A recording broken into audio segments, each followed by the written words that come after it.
Let us pray, my beloved brothers and sisters, for the anointed, the holy message of salvation tonight. Let us pray. Dear Heavenly Father, our great God, Savior, Jesus Christ, to the best prayer of dearly beloved and our pastor, evangelist, who will be in time for our loving God.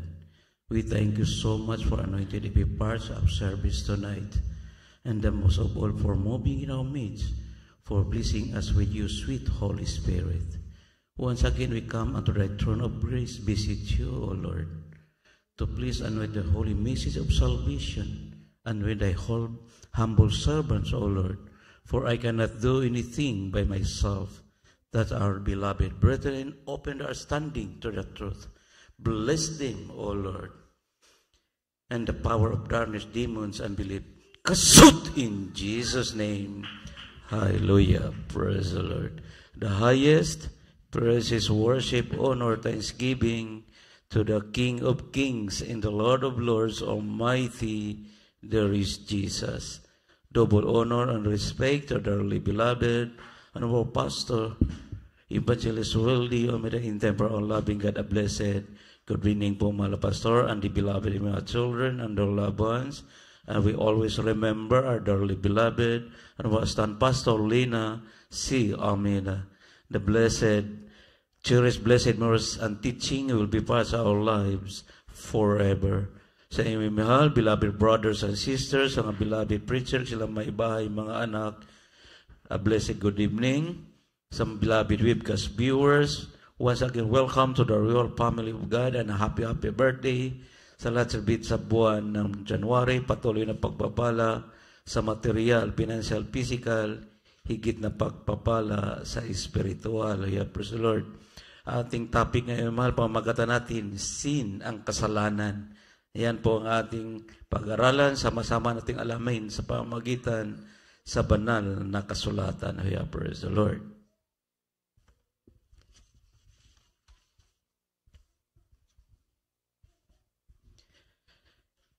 Lahat tayo ay nagkakasala, nagkakamali.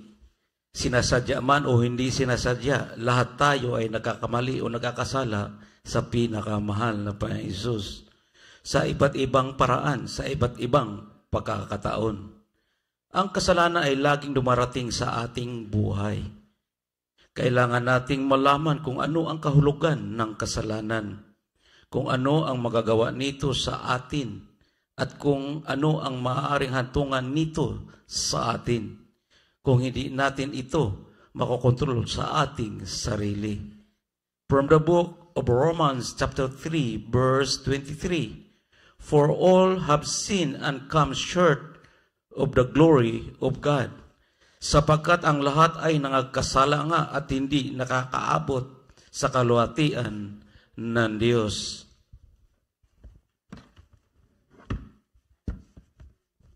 And then from the book of Romans chapter 6 verse 23, for the wages of sin is death, but the gift of God is eternal life through Jesus Christ our Lord. Sapagkat ang kabayaran ng kasalanan ay kamatayan, datapwat ang kaloob na walang bayan ng Diyos ay buhay na walang hanggan kay Kristo Jesus na Panginoon natin. Palapakan muna natin ang pinakamahal na Panginoon Jesus. Ang kasalanan ay hadlang sa paglilingkod sa pinakamahal na Panginoon Hesus.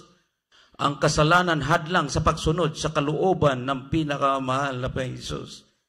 Ang kasalanan ay hadlang sa pagtupad sa kautusan o palatuntunan ng pinakamahal na Panginoon Hesus.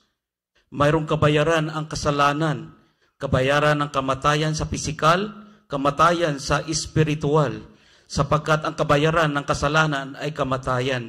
Yan po ang sinasabi sa banal na kasulatan. Habang may pagkakataon pa tayo, saliksikin natin ang ating mga sarili. Kung mayroon pa ba tayong hindi nasunod sa kalooban ng pinakamamahal na Panginoon Hesus.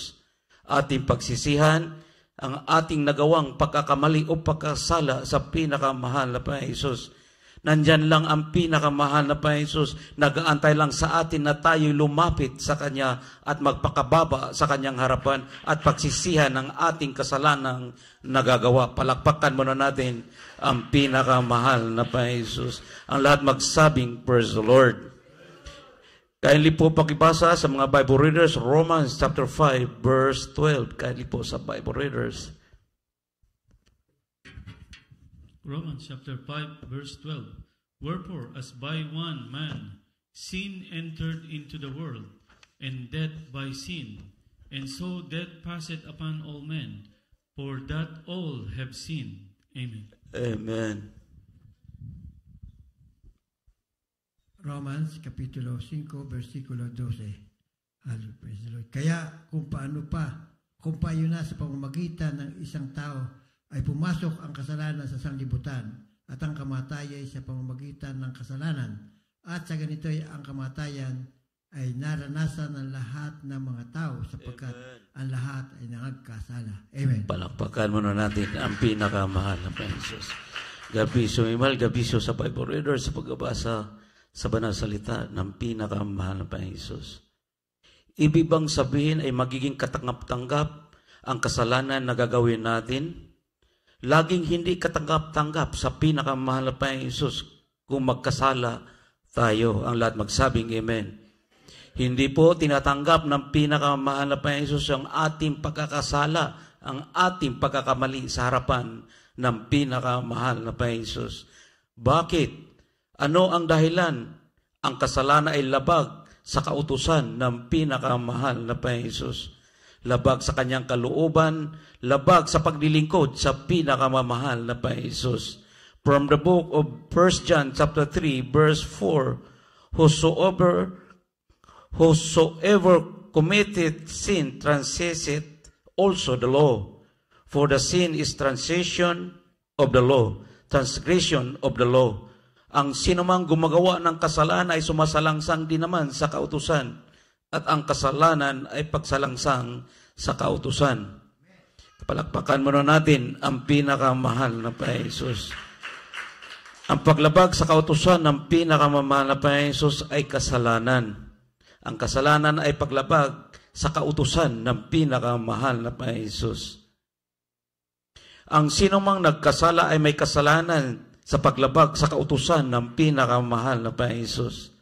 Sapagkat ang kasalanan ay paglabag sa kautusan. Kung hindi natin susundin ang kautusan ng pinakamamahal na Panginoong Hesus, nilabag natin ang kanyang kautusan, nagkakasala tayo laban sa pinakamamahal na Panginoong Hesus. Ang lahat magsabing amen. Ang lahat magsabing praise the Lord. Palakpakan muna natin ang pinakamahal na Panginoong Hesus. God bless you, may mahal. Binabangkit ba sa banal na kasulatan na lahat tayo ay nagkasala? Sinasabi sa banal na kasulatan from the Romans chapter 3 verse 10, as it is written, there is none right, not one. Gaya ng nasusulat, walang matuwid, wala kahit isa. Palakpakan muna natin ang pinakamamahal na Panginoong Hesus. Sinasabi po ito ng pinakamahal na Panginoon sapagkat alam niya ang ating pagkakamali, ang ating pagkakasala sa kanyang harapan. Sa makatuwid, lahat tayo ay nagkakasala at dahil sa kasalanan, lahat tayo ay hindi nakakaabot sa kawahalatian ng pinakamahal na Panginoong Hesus. Kinokontrol tayo ng kasalanan. Ibig sabihin, anuman ang ating kalagayan sa sanlibutan, kapag nagkasala tayo, lahat tayo ay naging kontrolado nito sa kasalanan. Palakpakan muna natin ang pinakamamahal na Panginoong Hesus. Kindly po pakibasa from the book of Romans chapter 6 verse 13 to 14. Kindly sa Bible readers. Romans chapter 6 verse 13 to 14. Neither yield ye your members as instrument of unrighteousness unto sin, but yield yourselves unto God as those that are alive from the dead, and your members as instrument of righteousness unto God. For sin shall not have dominion over you, for ye are not under the law, but under grace. Amen. Amen. Tagalog po, Romans chapter 6 verses 13 and 14. At huwag din naman ninyong ihandog ang inyong mga sangkap sa kasalanan na pinakasangkapan ng kalikuan, kundi ihandog ninyo ang inyong sarili sa Diyos na tulad na nangabuhay sa mga patay at ang inyong mga sangkap na pinakasangkapan ng katuwiran sa Diyos. 14. Sapagkat ang kasalanan ay hindi makapaghahari sa inyo, sapagkat wala kayo sa ilalim ng kautusan, kundi sa ilalim ng biyaya. Amen. Palampakan muna natin ang pinakamahal na Panginoon. Gabiso sa Bible readers sa pagbabasa sa banal salita ng pinakamahal na Panginoon. Ang kasalanan ay nananahan sa atin. Isipin natin kung ano ang magagawa sa atin ng kasalanan. Maari itong kontrolin tayo at mas maraming kasalanan ang nilarawan bilang isang bagay na naninirahan sa ating katawan. Ipiniliwanag ni Apostol Pablo na may mga bagay na gusto niyang gawin na hindi niya magagawa at may mga bagay na hindi niya dapat gawin. Ngunit patuloy niyang ginagawa ito. Kalaunan natuklasan niya na hindi siya ang gumagawa ng lahat ng bagay na ito, kundi ang kasalanang nanahan sa kanya. At magsabing amen. Palapakan muna natin ang pinakamahal na Panginoon. Ganon din po sa atin. Gusto natin gawin ang kalooban ng pinakamamahal na Panginoon. Gusto nating maglingkod sa pinakamamahal na Panginoon. Gusto nating sundin ang kalooban ng pinakamamahal na Panginoon. Pero hindi natin nagagawa sapagkat nandyan palagi ang kasalanang nananahan sa ating katawan. Dapat maalis sa atin pa tayo'y magsisisi, manumbalik sa pinakamamahal na Panginoon, handa magpapatawad ang pinakamamahal na Panginoon, anuman kalaki ang ating nagawang kapag kakamali, pagkakasala, malawak ang pagmamahal ng pinakamamahal na Panginoon sa atin. Ang lahat magsabing, praise the Lord. Palakpakan muna natin ang pinakamamahal na Panginoon. Kindly pakibasa from the book of Romans chapter 7, Verse 11, talon sa 17, talon sa 23. Kaili sa Bible readers. Book of Romans chapter 7, 11, 17, and 23. For sin, taking occasion by the commandment, deceived me, and by it slew me. 17. Now when it is no more I that do it, but sin that dwelleth in me. Amen. 23. But I see another law in my members, warring against the law of my mind, and bringing me into captivity to the law of sin, which is in my members. Amen. Amen. Mga taga-Roma, Kapitulo 7, versikulo 11, 17, 23. Sapagkat ang kasalanan ng makasumpong ng pagkakataon ay dinaya ako na sa pamamagitan ng utos at sa pamamagitan nito ay pinatay ako. 17. Kaya ngayon hindi ako ang gumagawa nito, kundi ang kasalanang tumitira sa akin. 23. Datapwat nakikita ko ang ibang kautusan sa aking mga sangkap na nakikipagbaka laban sa kautusan ng aking pag-iisip at dinadala akong bihag sa ilalim ng kautusan ng kasalanan na nasa aking mga sangkap. Amen. Palakpakan muna natin ang pinakamahal na Panginoon. Lahat mo magsabing, praise the Lord. Gabiso mimahal, gabiso sa Bible readers, magabasa sa banal salita ng pinakamahal na Panginoon. Kapag nakapasok sa atin sa ating kalooban ang kasalanan, ay patuloy na nanahan sa atin, lalo na kung hayaan natin itong manatili sa ating sarili. Samantala, ang banal na espiritu ng pinakamahal na Panginoon na ibinigay sa atin ay isang malakas na puwersa na nagpapaalis ng kasalanang nananahan sa atin. Ang lahat magsabing amen. Ang lahat magsabing praise the Lord. Palakpakan muna natin ang pinakamahal na Panginoon. Kaya, na-imagine natin kung wala ang banal na espiritu ng pinakamahal na Panginoon sa atin.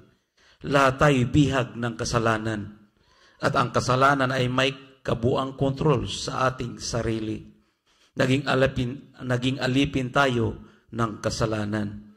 From the book of John chapter 8, verse 34. Jesus answered them, Verily, verily, I say unto you, whosoever committeth sin is the servant of sin. Sinagot sila ni Jesus, katotohanan sinasabi ko sa inyo, ang bawat nagkakasala ay alipin ng kasalanan. Ang ibig sabihin, ang kasalanan ay paglabag sa kautusan ng pinakamahal na Jesus. Kindly pakibasa from the book of Ephesians chapter 2 verse 1 and Hebrew chapter 4 verse 13. Ito na pong huling verses po natin, may mahal. Maghanda na po ang ating mga awit. Instrumentalist, kindly. Hayo, praise the Lord.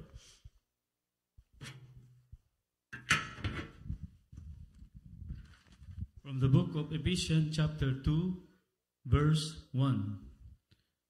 And you had he quickened who were dead in trespasses and sins.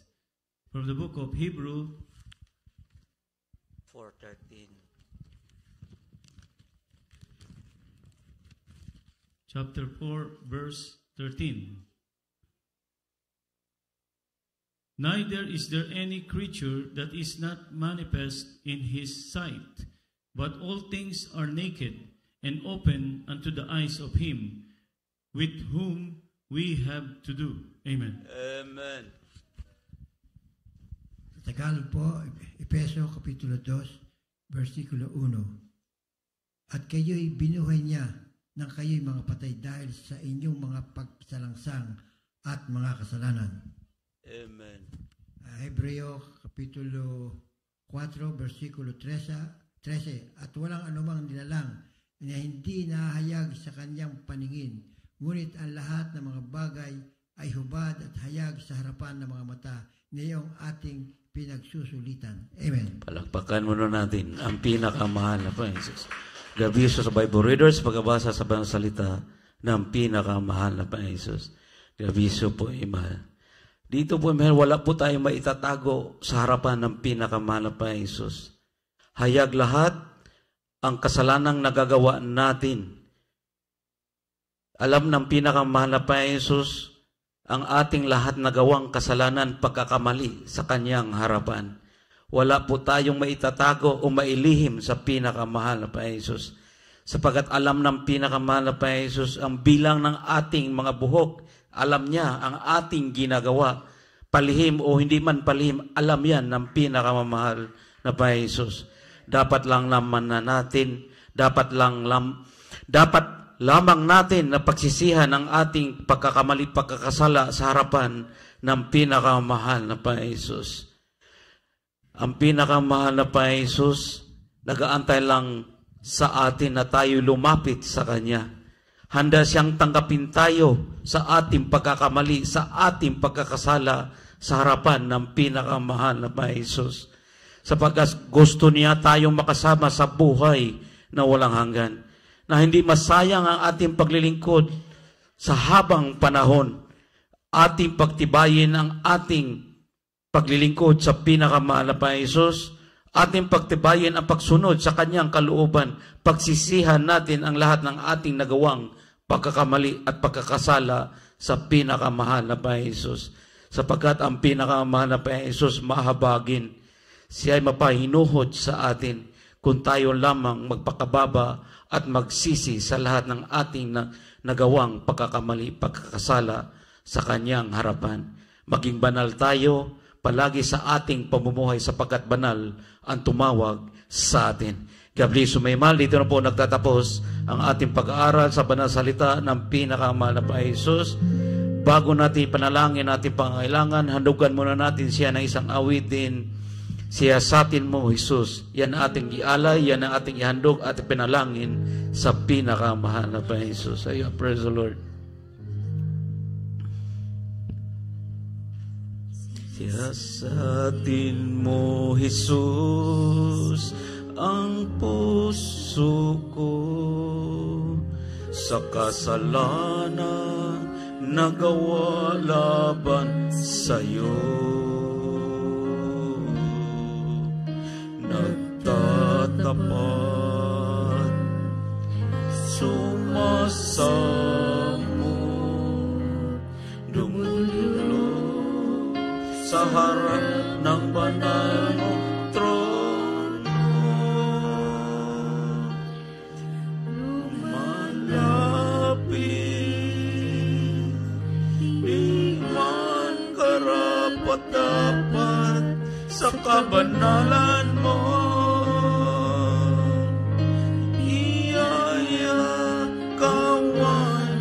Kapatawaran sa'yo ay nakamtan ko, o aking Jesus.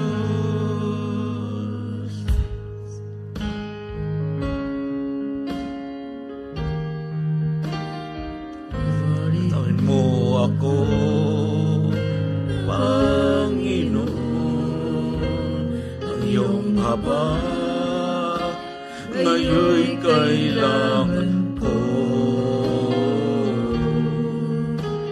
Tulungan mo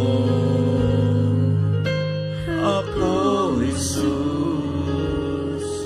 sa kasalanan ako'y hanguin mo. Lumalapit, di man karapat-dapat sa kabanalan mo. Iyayang kawan, kapatawaran sa'yo ay nakamtan ko, o aking Jesus.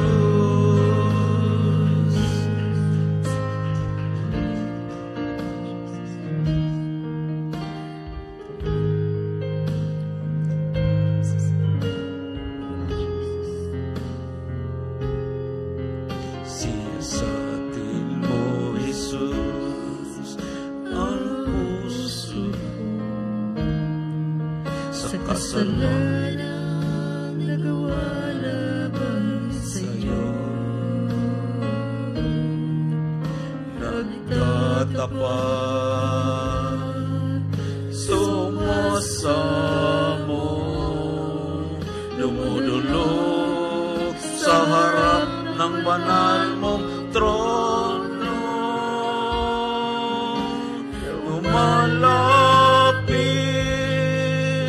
di man karapat-dapat sa kabanalan mo.